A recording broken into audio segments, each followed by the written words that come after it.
in chemistry, and that is the concept on mixtures.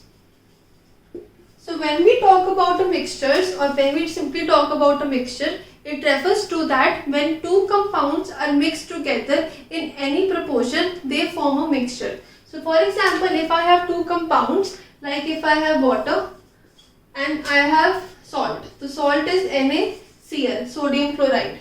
Now these two types are the examples of compounds, and compound generally means that when two elements have a fixed proportion. So they both have fixed proportion and they are formed of elements like hydrogen, oxygen, sodium and chlorine.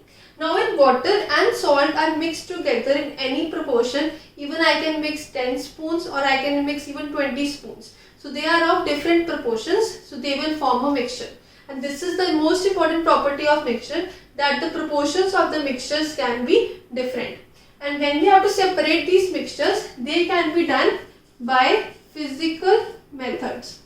So if we want to separate water and salt, we can simply do by the process of evaporation. Now let us discuss some of the examples of mixtures. So for example, I have the mixture of milk.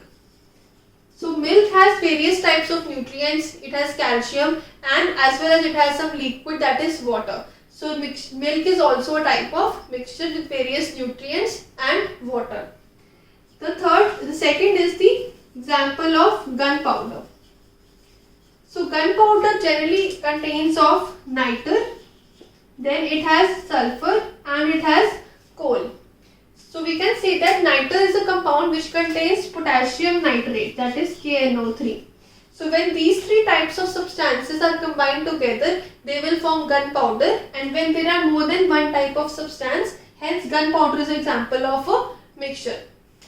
Also we can say that when sand and salt are mixed, they also form a mixture because the ratio of sand and salt is not defined.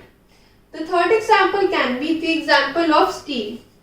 Steel is actually an alloy. An alloy is a substance that is made up of different types of metals or non-metals. In the case of steel, it is formed mainly of iron or carbon. And sometimes there are smaller amounts of even nickel is also found. Then vanadium is also found and even chromium. But the main component is iron and carbon. So when the ratio of the compounds or the ratio of the substances which are making the mixture is not defined, we say that the resulting substance refers to a mixture. We have discussed the category of milk, then we have discussed an alloy. Also we have discussed the mixture of water and salt. When we mix water and sugar, that also generally forms a mixture. This was the concept on the mixtures, which can be easily separated by the physical methods like freezing, boiling, evaporation and condensation.